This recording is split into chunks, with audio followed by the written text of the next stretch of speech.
High বন্ধুরা, তোমরা কেমন আছো? তোমাদের মাঝে আরও একটি ভিডিও নিয়ে হাজির হলাম।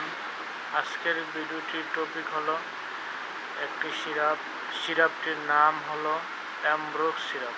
এটি কিভাবে কাজ করে, কিভাবে খেতে হয় তার বিস্তারিত আলোচনা তোমাদের মাঝে করব, তাই ভিডিওটি স্কিপ না করে দেখবা। অ্যামব্রোক্সল হাইড্রোক্লোরাইড যাদের দীর্ঘদিনের কাশি বা কাশ দিলে কফযুক্ত কাশি এবং যাদের শুষ্ক কাশি বা নিউমোনিয়া জাতীয় যাদের কাশির সমস্যা আছে তারা অ্যামব্রোক্স সিরাপ খেতে পারবে। তাছাড়া স্লেমাযুক্ত কাশি, শ্বাসতন্ত্রের স্লেমাযুক্ত প্রদাহ এবং ব্রঙ্কাইটিস জনিত কাশি এবং অ্যাজমাটিক কারণে কাশি, বিভিন্ন কাশি সমস্যার জন্য অ্যামব্রোক্স সিরাপ বিশেষভাবে ভালো কাজ করে। তাই এটি সিরাপ, পেডিয়াট্রিক ড্রপস এবং বড়দের জন্য।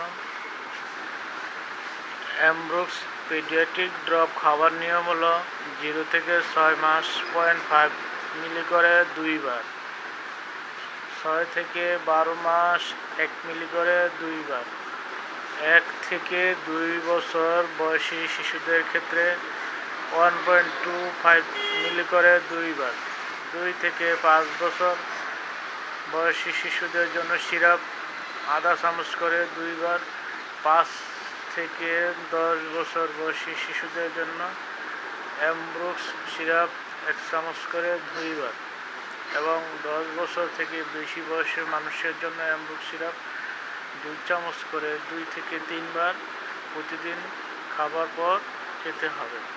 অ্যামব্রোক্স সিরাপ ভালো একটি সিরাপ, নির্ভয়ে কাশির জন্য খেতে পারবে।